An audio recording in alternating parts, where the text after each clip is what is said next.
Diabetes medicine, GLP-1. The side effect is weight loss. Good side effect. Another side effect? Good side effect. Lowers your rate of death from cardiovascular disease. Holy cow!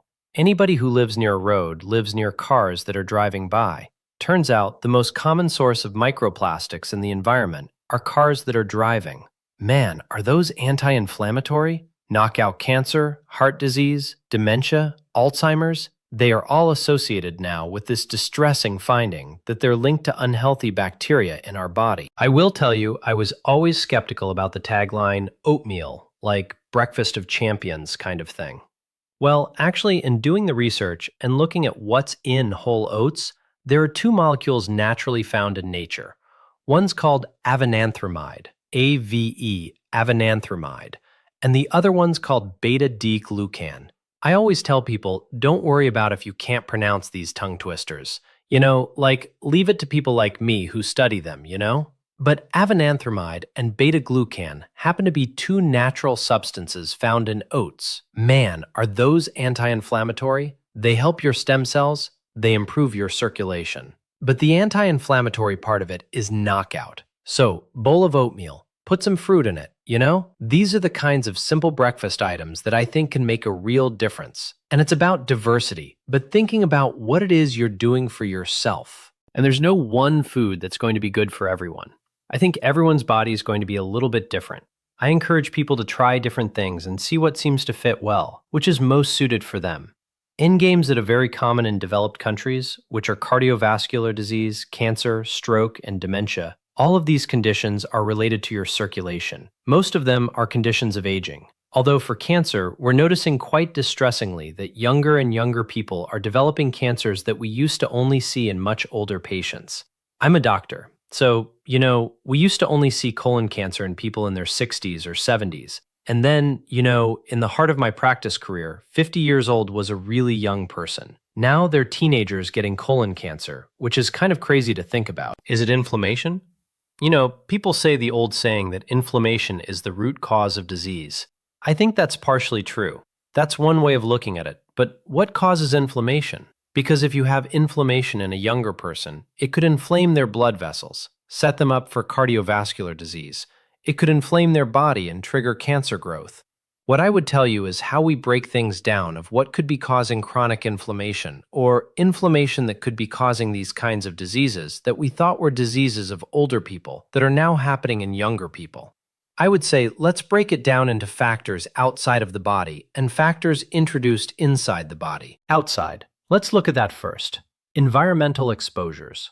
We do know that our climate is degrading. We do know that we have a lot of pollution that's out there. We do know that among the pollution, one of the more recent discoveries is that anybody who lives near a road lives near cars that are driving by. Yeah, think about all the people living near a highway, right? Vroom vroom driving all day long. Turns out that car tires release microplastics. That's the most common source of microplastics in the environment, are cars that are driving. Makes sense, right? You go to get your car inspected and they're like, oh, your tire's a little worn. What do you think happened to wear them down? They grind them into the air. Those microplastics, we inhale. We breathe them in. And then they're tiny, so they get into our bloodstream, into our circulation, where they could cause inflammation. So that's an example of something from the outside. Outside of our body, we're exposed to a lot of harmful stimuli that could cause inflammation. That nonstop exposure could be really damaging. And when we breathe it in or drink it in, think about it. You're drinking water that comes from a reservoir, okay? That reservoir is getting water from rainfall and groundwater, all that stuff. It's leaching in microplastics, pharmaceuticals, industrial pollution. And I don't know if you've ever had your water tested, but even when it says your water's okay, safe, green light, let's call it, okay? You don't want yellow light or red light in your results. The reality is that even the green light allows a certain amount of toxins into your water, right? So we're getting exposed outside of the body to all kinds of harmful stimuli that could be triggering some of these inflammatory diseases that occur. Now, what about inside the body? What could be going on inside the body? Well, one of the biggest triggers that new research is showing that is responsible for inflammation is a disturbance of our healthy bacteria. We talk about high cholesterol, cardiovascular disease as a killer. Healthy gut bacteria help us lower harmful levels of lipids. Amazing, right? We didn't even suspect that this was actually happening in our gut. But the most important thing, and this is the money shot here, is our healthy bacteria lowers inflammation in our body. These bacteria are like an army of firefighters that are continuously on duty, spraying down our body to make sure any embers of a fire, any inflammation, is put out. When our gut bacteria are out of balance, dysregulated, when we've got foreign bacteria in there that shouldn't be there, it's almost like a good neighborhood with neighbors that are always helping the community, doing all the good things for our community. Suddenly, you've got some gangsters that move in, some drug dealers that move into the neighborhood. One or two bad guys in the neighborhood. You need to have better law enforcement. But when they start moving in a lot of bad guys, that's what can happen to our gut bacteria. We realize many of the chronic diseases you talked about, cancer, heart disease, dementia, Parkinson's, Alzheimer's, they are all associated now with this distressing finding that they're linked to unhealthy bacteria, unbalanced bacteria in our body, and higher levels of inflammation. So this is a problem inside our body where our bacteria are unable to play that firefighter role to put out the fire of inflammation. We can all pretty easily lower our exposure to microplastics. And I think most of us could take simple steps right away, like today, to lower your risk. So, for example, if you don't buy food that's packaged in plastics, you're going to avoid all the leaching of the microplastics into your food that you're not going to be able to wash out. If you don't drink water or any beverage from a plastic bottle, how many of us were told, stay hydrated, and we go to a ball game, or we go to a concert, or we go to a picnic, or to the beach, and we're all lugging around these plastic bottles of water, thinking we're doing something good for our health with hydration, not realizing that these things have billions of microplastics actually in the water that we're drinking. If we got filtered water at home, if we stored water not in plastic bottles, but got a metal or glass thermos water bottle, okay, much safer. You'll immediately lower your impact. If you don't eat off a plastic plate with plastic utensils, right? Think about that holiday party, or think about that 4th of July picnic that you go to. People are busting out the food, and so what do? You take a plastic plate and a plastic fork. Don't do that. Try to eat off of a non-plastic plate. These are some really, really easy changes. And then the other thing I'll tell you is food storage, right? Who hasn't actually cooked a dinner and thought, oh man, this is so great. I'm so glad I've got leftovers, right? So what did we do? I grew up like this. My mom would get these plastic containers with a plastic top. I think my mom used to have like these Tupperware things. And we would just dump the leftovers in there and pack them up and stick them in the fridge. And the plasticware would stack up in the fridge. Man, how convenient, how cool. It was a real innovation in food storage, right? Now we know that plastic is leaching into the food that we just cooked that was so good. The next day, and then we're nuking it in the microwave. And now we're actually putting heat in there to actually get the plastic to melt even more.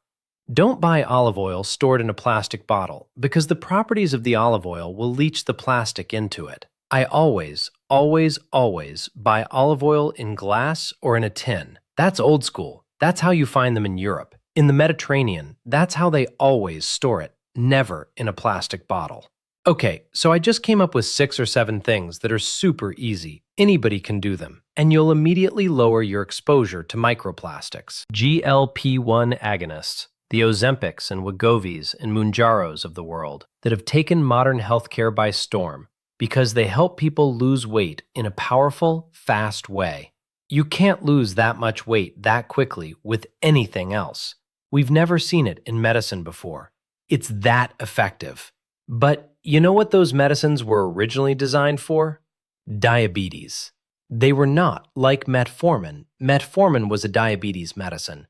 The semaglutide GLP-1 agonists actually were designed for diabetes, for blood sugar control. It was only in these long-term, 1,000-person studies that we started to realize, kind of like Viagra, you're testing for lowering blood pressure, and oops, all these men taking it had something extra happening, a quote, side effect.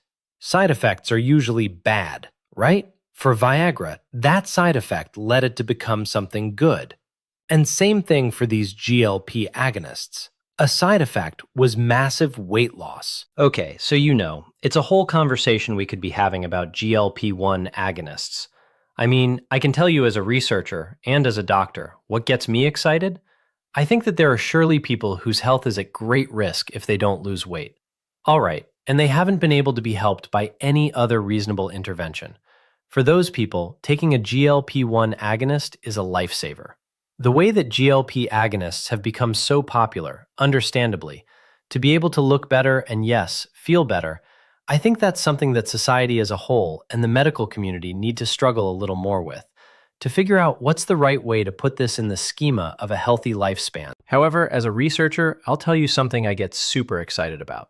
The fact is, GLP-1 agonists are revealing another side effect. Diabetes medicine, GLP-1. Oops.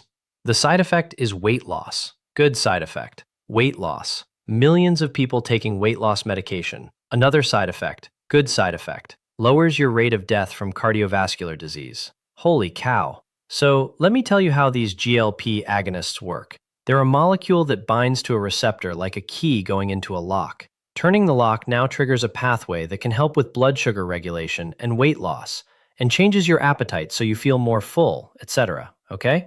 We used to think it was mostly in the gut and in the brain. Turns out that the receptor, the lock that you can put the key in when you take these GLP-1 agonists, it's on every single blood vessel in your body. And you've got 60,000 miles worth of blood vessels in your body. Okay, 400 miles of which are in your brain. All right, this is a huge area, okay?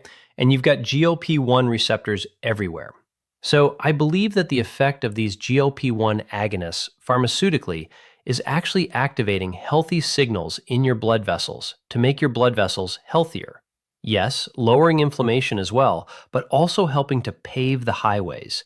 Those highways and byways, they're getting smoothed out. They're getting maintained better.